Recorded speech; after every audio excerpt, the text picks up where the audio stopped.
I didn't come after you. You just happened to be there. That's all? That's all. I don't want you to go back to Holmes. I don't want to either, but I am. There's nothing else for me to do. For decades, Burt Lancaster was the absolute picture of Hollywood masculinity. He was the swashbuckling pirate, the tough-as-nails sergeant, the brooding gunslinger.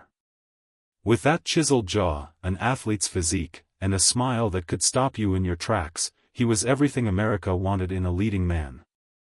He was strong, he was virile, he was the hero who always got the girl. But what if the man who defined that rugged ideal on screen was living a secret life?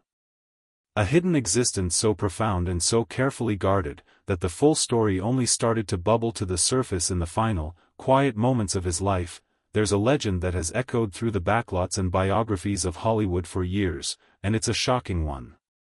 It's a story of secrets and whispers, of a love that didn't dare speak its name, hidden under the blinding glare of studio lights.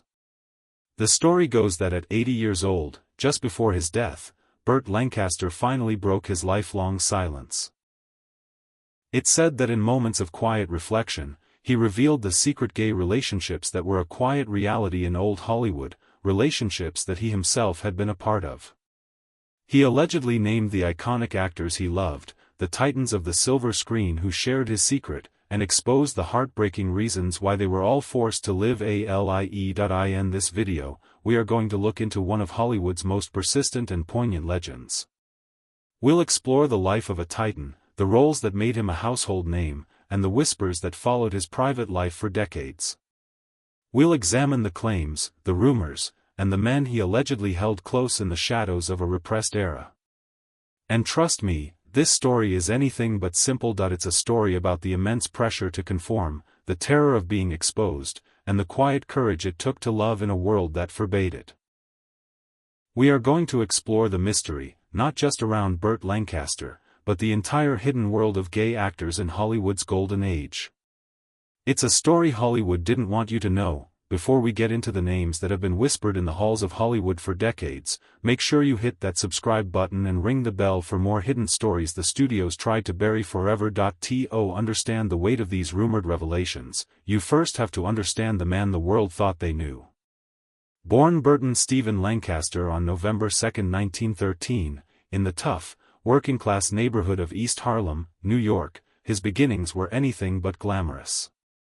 He was a postman's son, growing up on streets that demanded toughness and resilience. He wasn't born into privilege, he was made in the grit of the city. From a young age, Lancaster had an incredible physical talent. He was a gifted athlete, great at basketball and track, but his real passion was something far more spectacular: acrobatics. As a young man, he and his lifelong friend Nick Cravat formed an acrobatic duo called Lang and Cravat. They literally ran away to join the circus, and for much of the 1930s, Lancaster lived the tough, nomadic life of a circus performer, building the amazing athleticism that would later become his trademark on screen. This wasn't a guy who learned to be physical for the movies. He was a natural-born athlete, a man whose body was his instrument long before he ever stood in front of a camera. After serving in the Army's entertainment division during World War II, a 32-year-old Lancaster returned to New York. In a classic Hollywood moment, a chance encounter in an elevator with a theatrical producer led to an audition. The play itself was a flop, but Lancaster was a hit. His powerful stage presence caught the eye of an agent, and in 1946, he exploded onto the screen in the film noir classic, The Killers, alongside another stunning newcomer, Ava Gardner. His impact was immediate. Here was a new kind of star. He wasn't just handsome, he was electric, with a raw, almost dangerous energy combined with a surprising sensitivity. His career just skyrocketed. He became one of the most bankable stars in the world. Think of the images burned into our minds: his passionate, forbidden kiss with Deborah Kerr in the crashing waves of From Here to Eternity, a scene so legendary it's part of our cultural DNA. Or think of his swashbuckling, toothy-grinned hero in The Crimson Pirate, a role that perfectly showcased his circus skills. He wasn't just acting, he was flying through the air, doing his own incredible stunts with a joy that was mesmerizing. but he was so much more than an action hero. He won the Academy Award for Best Actor for his powerful portrayal of the corrupt evangelist in Elmer Gantry. He took on complex roles in films like Sweet Smell of Success, playing a monstrously manipulative gossip columnist, and Luchino Visconti's opulent Italian masterpiece, The Leopard. He refused to be typecast. In 1948, he took a revolutionary step and co-founded his own independent production company, Burt Lancaster, giving him incredible creative control over his career. This was almost unheard of for an actor at the time and allowed him to produce artistically ambitious films, not just for himself, but for others. Like the Oscar-winning Marty on the surface, his personal life seemed to fit the Hollywood mold. He was married 3 times and had 5 children with his second wife, Norma Anderson. He was a devoted father and a fiercely loyal friend. He was also a man of deep conviction, a staunch liberal involved in the civil rights movement who campaigned against the war and was a vocal supporter of the ACLU. When his friend Rock Hudson was dying of AIDS in 1985, Lancaster bravely stood up at a major fundraiser and read Hudson's final message to the world, a courageous act when the disease was surrounded by fear and prejudice. This was the Burt Lancaster the world knew, movie star, family man, activist, powerhouse. An icon of American masculinity. And that is precisely why the rumors of his secret life were so explosive. The contrast between the public image and the private whispers couldn't have been more stark. And according to the legend, it was a contrast he carried with him until the very end.to even begin to understand the legend of Burt Lancaster's secret life. You have to understand the world he lived in. The golden age of Hollywood, for all its glamour, was a kingdom built on illusion. It was an era run by the iron fist of the studio system and the unforgiving judgment of the public. The major studios didn't just employ actors, they owned them. Stars signed contracts with infamous morality clauses, which gave studios the power to control every aspect of an actor's public life. Who they dated, where they went, what they said, it was all subject to studio approval. A single scandal, any behavior deemed immoral, could get a contract terminated and a career destroyed overnight, and in the eyes of the studios and society, there was no greater moral sin than homosexuality. It wasn't just taboo, it was illegal. Powerful gossip columnists like Hedda Hopper and Luella Parsons acted as the industry's moral police, ready to pounce on any hint of deviance. An exposé in a scandal sheet like Confidential could be a career death sentence. This created the Hollywood closet, a vast, invisible prison where gay and bisexual actors lived in constant fear. To survive, they had to lead double lives, often participating in lavender marriages, studio-arranged unions designed purely as a cover story.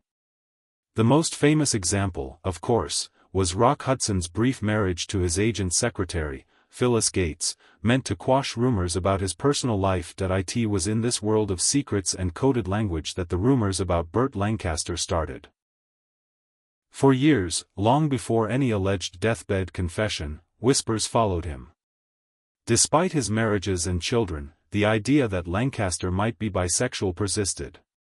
Some of this was fueled by unverified claims from figures like Scotty Bowers, the self-proclaimed fixer of old Hollywood. In his highly controversial memoir, Bowers claimed to have arranged same-sex encounters for a who's who of Hollywood, including Lancaster. It's crucial to know that Bowers's stories are impossible to verify and are viewed with heavy skepticism by many, but they painted a picture of a hidden sexual underground. The rumors were also fueled by a more official source, the FBI. J. Edgar Hoover's FBI kept extensive files on prominent figures, and Lancaster, a vocal liberal, was no exception. While these files did not name specific partners, the declassified documents reportedly contained vague notes, painting a picture of a man who was often depressed and alleging he was bisexual. These files were not statements of fact, they were often filled with hearsay and unsubstantiated allegations gathered by informants. But their mere existence added fuel to the fire. The legend of the late-in-life confession, therefore, didn't come from nowhere. It was the climax of decades of whispers. The story suggests that as Lancaster faced his own mortality, after a debilitating stroke in 1990 left him partially paralyzed and unable to speak, the need for secrecy finally fell away. It's a powerful image, the strong man, stripped of his physical power, finally letting go of the emotional armor he had worn his entire life. While there is no authenticated memoir, no on-the-record interview, and no direct statement from Lancaster or his family confirming this ever happened, the story endures. It persists because it speaks to a deeper truth about the era, that for so many, their real lives were a performance, and the secrets they kept were the heaviest burden of all. The most explosive part of the legend isn't just that Burt Lancaster might have been bisexual, but that he supposedly named names. He allegedly revealed the iconic leading men who had been his secret lovers. Now, we have to state this clearly again, these claims are not supported by primary sources. They exist in the realm of Hollywood lore, controversial biographies, and third-hand accounts. But the names themselves are a Mount Rushmore of Hollywood masculinity, which is what makes the story so compelling. First on the alleged list was a name synonymous with sophisticated charm, Cary Grant. On screen, Grant and Lancaster were polar opposites. Grant was the debonair gentleman in a tuxedo, Lancaster was the rugged powerhouse in a torn shirt. Yet, according to the whispers, they had a brief but emotionally intense affair. The stories place them in secret rendezvous, far from prying eyes, where they could finally drop their public masks. Cary Grant himself was the subject of lifelong rumors about his sexuality, most famously because he lived with actor Randolph Scott for over a decade. Though Grant was married 5 times and his daughter has strongly denied the claims, the speculation has never faded. An alleged affair with Lancaster would fit into this narrative of a deeply conflicted man, desperate to protect his image. According to the legend, it was this fear that ended things. Grant, ever the pragmatist, supposedly broke it off, choosing career safety over passion. Even more startling was the alleged connection with the all-American heartthrob, Rock Hudson. Hudson was the handsome boy next door who made women swoon.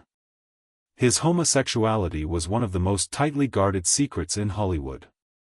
An affair between him and the hypermasculine Lancaster seems almost unthinkable. According to these insider accounts, their rumored romance was less about fiery passion and more about a quiet, shared understanding. They knew, in a way few others could, the immense pressure they were under. Their alleged relationship was said to be one of finding solace with someone who didn't need an explanation, a relief from having to pretend that we know for a fact that Lancaster was one of the few stars to publicly and courageously support Hudson as he was dying from AIDS. This documented act of loyalty is what gives the rumor of a deeper bond its power. According to the legend, the relationship simply faded under the sheer impossibility of their situation and the constant fear of exposure that haunted Hudson his entire life, and then, there was perhaps the most complex figure on the alleged list, Marlon Brando. Brando was a force of nature who shattered the mold of acting. Unlike Grant and Hudson, Brando was more open about his sexuality, admitting in later interviews to having had homosexual experiences. The alleged affair between Lancaster and Brando is described not as a tender romance, but as a volcanic collision of 2 massive egos. For years, it was known that they had a professional rivalry. Lancaster famously turned down the role of Stanley Kowalski on Broadway, the very role that made Brando a superstar. The rumors suggest this rivalry spilled over into a tumultuous affair. They were 2 alpha males, fascinated and challenged by one another. While there's no proof any romance happened, even Lancaster's daughter, Joanna, acknowledged that her father and Brando had a deep personal liking for one another and a bond over their shared liberal politics. Whether these relationships truly happened as described is a question that may never be answered for certain. They remain part of the mythology of Hollywood. But the stories themselves, of Cary Grant's fear, Rock Hudson's quiet desperation, and Marlon Brando's passion, paint a vivid picture of what forbidden love might have looked like in a world that officially denied its existence. These stories have the power to redefine legacies and change how we see the icons of the past. What do you think about these alleged relationships? Does hearing about these rumors change your perception of these Hollywood giants? Let us know your thoughts in the comments below. And if you find this hidden history as fascinating as we do, don't forget to hit that like button and subscribe for more untold stories. The legend of Burt Lancaster's confession forces us to look beyond the silver screen and consider the man behind the myth, a man who, if the stories are true, lived a life of profound internal conflict. He was an icon of masculinity who may have loved men. A symbol of strength who might have carried the vulnerability of a hidden heart. A man who projected absolute confidence while navigating a world that could have destroyed him for his truth. Whether he truly named names in his final years is, in some ways, less important than the larger reality the story represents. The Hollywood closet was real. The fear was real. The careers destroyed and the lives lived in quiet desperation were real.